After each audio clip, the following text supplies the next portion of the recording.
Haay ashama harka fuunee akkam jirtu kabajamtootaaf jaalatamtoota ijoollee Oromoo. Alhamdulillah rabbil aalamiin anis nagaa kiyya. Har'as aappii baay'ee bareedaa tokko aappii baay'ee na ajaa'ibe tokko isiniifis akkasin ajaa'ibuuf akkasin fayyaduuf akkan irraa fayyadamaa jirutti akka isin fayyadamtaniif isiniif qopheesseetiin dhufee jechuudha. Aappii kanatti dabruun dura ammas yaada xiqqoo tokko kan hin qabudha. Yaadni kunis ijoollee Oromoo dhiifama isin gaafachaa an waa'ee feesbuuka namaa gubuu, waa'ee shabakaa namaa gubuu yookaan waayifii namaa gubuu akkasumas waatsaappii namaa xalafuu gonkumaa dabarsuus hin danda'u waan kanas barsiisus hin danda'u baradhees hin beeku anumtuun baranne jechuudha. Kanneen feesbuukni keessan isin jalaa cufame karaa dhuunfaatiin dhuftanii natti himuu ni dandeessu. Danda'ama taanaan waliif deebisuu dandeenya jechuudha. Feesbuuka keessan isiniif deebisuu hin danda'a. Namnan feesbuuka isiniif deebises ni beektan tokko tokkoon an maqaa keessaniin tuqu jechuudha. Kanarraan kan hafe yoo feesbuukni keessan gubate isiniif deebisuu yoo hin danda'e isiniif deebisuun ala akkaataatti feesbuuka namaa gubdan akkasumas iimoo namaa ofirratti xalaftan akkasumas waatsaappii namaa ofirratti xalaftan gonkumaa isinii dabarsuu hin danda'an. Maaliif gammachuu keessaniif hin dhaabbadha malee dallansuu keessaniif dhaabbachuun kaayyoo koos miti karoora koos miti. Ejjennoo koo fuulduraatis ta'ee kan dabrees miti. Ejjennoon koo isin gammachiisuu qofa waan isin gammachiisu qofa waan isin gammachuudhaan irratti hirmaattan qofa isiniif dhiyeessuudha. Yoo jaallattan taatan jechuudha. Maaliif nam tokko jalaa yoo kaatanii feesbuuka tokko anarraa fakkeenyaaf yoon beeka ta'e yoo isin barsiise ta'e yoo isinii dabarse yoo barattanii nam tokko jalaa feesbuuka tokko gubdan akkuma isin feesbuuka keessan jaallattan namni suni feesbuuka isaa ni jaallata. Akkasumas wal xalafuu osoo hin taane karaa jaarsaaf jaartiin ni jiranii kan abbaaf warra waliif ta'anii jiran jechuudha. Abbaa manaa fi haadha manaa waliif ta'anii jiran akkatti wal eegan yoo jiraata ta'e isiniif dabarsuu nan danda'a. Kanarraan kan hafe garuu akkasitti nama xalafaa akkasitti nama xalaftan akkasitti feesbuuka namaa gubdan jecha jedhu yookaan barumsa kana narraas hin eeggatinaa gonkumaa anis kana dabarsaatis hin jiru kanas hin baradhu. Baradhees taanaan dhuunfaa koon itti fayyadame jechuudha. Kun yaada kiyya. Haa ta'u appilikeeshina bareedaa kanatti dabruun dura ammas beeksisa kiyya akkuma yeroo hundaa maaliif yuutuubni kiyya malee waan hin guddanneef namni sabiskiraayib godhe baay'ina namaa sabiskiraayib godhe waan hin qabneef jechuudha. Akka yuutuub kiyya naaf guddiftanu beeksisa jechuudha. Maamilta tokko haaraa naaf dhufaniif jechuudha.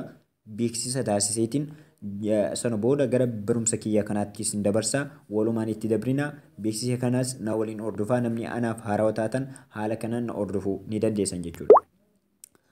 Kana jechuun feesbuuka kiyya keessatti akkasumas yuutuub kiyya keessatti akkamitti namni anaaf haarawaa ta'e akkamitti akka ittiin hordofuu isin agarsiisu jalqaba yuutuub irraa isin agarsiisu jechuudha. Yuutuub kiyya kan amma maqaan isaa Jaafar Tuubee jedhu garuu Jaafar Kamaal jettanii sarchi gochuudhaan na argachuu ni dandeessan jechuudha. Jaafar Kamaal jettaniit sarchi gootan jechuudha. Sana booda yuutuubni kiyya isa kana jechuudha kan isinitti mul'atu maqaan isaa Jaafar Tuubee kan jedhu kanatti jijjiiramee jira garuu maqaa sarchiidha maqaa Jaafar Kamaal jedhuun sarchi gootanii na argachuu ni dandeessu. Jaafar Tuubee jettaniis sarchi gootanii isiniif ba'e taanaan na argachuu ni dandeessu isarra ni tuqxan jechuudha. Obsaan sana booda sabiskiraayib kan jedhu kanarra maamiltoota kan koo kanneen sabiskiraayib hin gooneef jechuudha karaa kamiin akka sabiskiraayib gootanii yuutuub kiyya kana itti hordofuu dandeessan isin agarsiisuu kiyya jechuudha. Dagatinaa sabiskiraayib kan jedhu kanarra ni tuqxan jechuudha. Sana booda mallattoo nootifikeeshinii gurraattii kanarra ni tuqxan jechuudha. Haala kanaan yuutuub kiyya keessatti na hordofuu ni dandeessu. Akkasumas feesbuuka kiyya Jaafar Kamaal jalatti aad firendiin feesbuuka kiyyaa waan guutee jiruuf folloo gootanii haala kamiin akka itti na hordoftan isin agarsiisuuf Jaafar Kamaal jettanii maqaa yuutuub keessan keessatti sarchi gootan akkasumas maqaa wal fakkaataa fayyadamuudhaan Jaafar Kamaal jettanii sarchi gootanii jechuudha.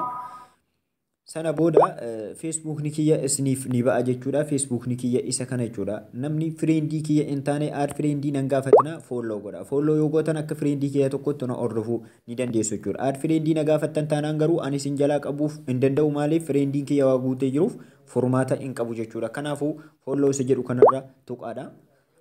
Sana booda see firesti kan jedhu kanarra tuqaa jechuudha. Haala kanaan akka maamila kiyya tokkotti na hordofuu ni dandeessu jechuudha. Akka firendii kiyya tokkotti. Inni biraan telegiraamii kiyya keessatti baabbii 45 akkasumas tiwiitarii kiyya keessatti Baabbii 45 maqaa wal fakkaataa search gootanii na argachuu ni dandeessu. Okay. Gara barumsa keenya irratti yoo dabrinu appilikeeshina baay'ee bareedaa tokko isiniif qabadheetiin dhufe. Appilikeeshinni kun maal hojjeta? Faayidaan isaa maal yoo jettan waan tokko bituuf yoo gara magaalaa yookaan gara suuqii deemtan taatan wanni isin bituu deemtan biyya kamitti akka itti hojjetame yoo baruu barbaade biyya inni irratti hojjetame yookaan irraan argitan ta'a yookaan akka tasaa ta'e jechuudha irratti hin barreeffamne ni ta'a jechuudha. Jawwaalas bituuf yoo deemtan waan feetan yoo bituu deemtan jechuudha. Appilikeeshinni kun biyya wanni isin bituu deemtan itti hojjetame kan addaan isinii baasu. Alaabaa biyya sanaa jedhee maqaa biyya sanaa jedhee kan isiniif fiduudha jechuudha. Appilikeeshina baay'ee bareedaadha. Waan barbaadan bituuf yoo magaalaa baatan jechuudha. Wanni isin bituuf deemtan Saawudiitti hojjetame, Faransaa, Jarmaan, Itaaliyaa, Ameerikaa eessattuu hojjetamu appilikeeshina kanaan baruu ni dandeessu jechuudha. Haala fakkeenyaatti maal footoo kaasee isin agarsiisuuf appilikeeshinni kuni Made in jedhama jechuudha. Appilikeeshina isinitti mul'atu kana isa kana isarra ni tuqxan jechuudha. Eega isarra tuqxaniin booda inni kaameeraa isaanii eegala jechuudha. Akka isinitti mul'atutti kaameeraa inni eegala jechuudha. Kaameeraa kaasu. Sana booda wanna kana footoo ni kaastan jechuudha. Barreeffama dheeraa kana ni bakka kana bakka footoo kaasu kana jechuudha.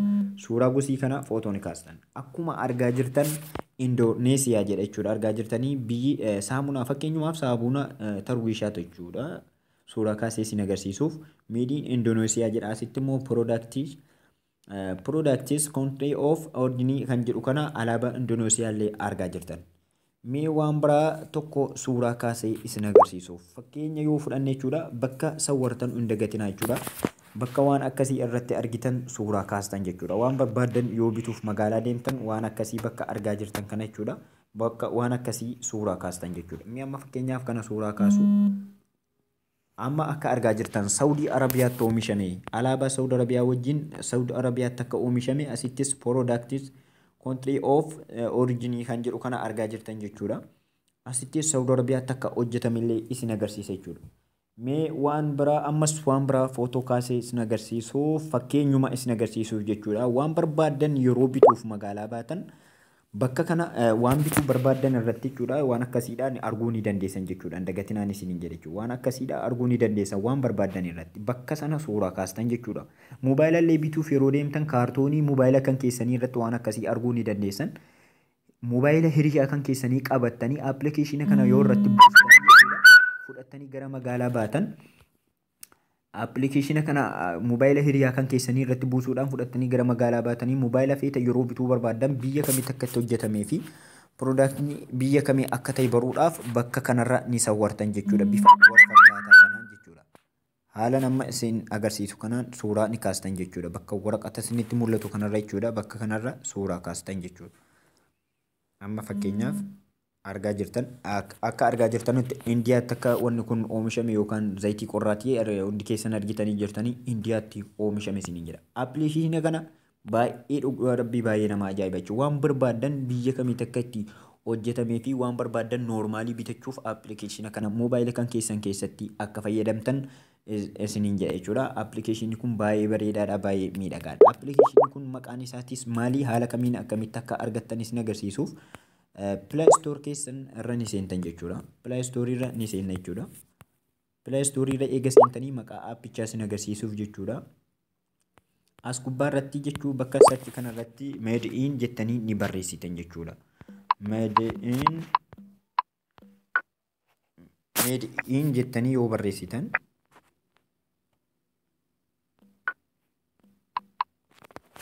haala kanaan jechuudha. Made in jettanii ni barreessitan. Haala kanaan sana booda aappicha kana isarra tuqxanii download yeroo godhattan yeroo isin isarra tuqxan inni kallattiin kaameeraa isiniif bana jechuudha. Sana booda bakka isin agarsiisee waraqata bifa ammaa jechuudha. Waan feetan irratti ni argitan. Waan garaagaraa irratti arguu ni dandeessan jechuudha. Suuraa kaasuudhaan biyya kamitti akka inni itti oomishame jechuudha. Alaabaa biyyattii maqaa biyyattiitii wajjin irraa hubachuu ni dandeessu. Kabajamtootaaf jaalatamtoota hordoftoota ijoollee Oromoo kanneen Facebook keenya Jaafar Kamaal jalatti na hordoftan viidiyoo kana hiriyoota keessan hundaaf akka share gootan akkasumas Facebook kee akka follow gochuudhaan akkasumas YouTube kee subscribe gochuun akkanaaf guddiftan kabajaan isin gaafadha. Assalaamu alaykum wa rahmatullahi wa barakatuh.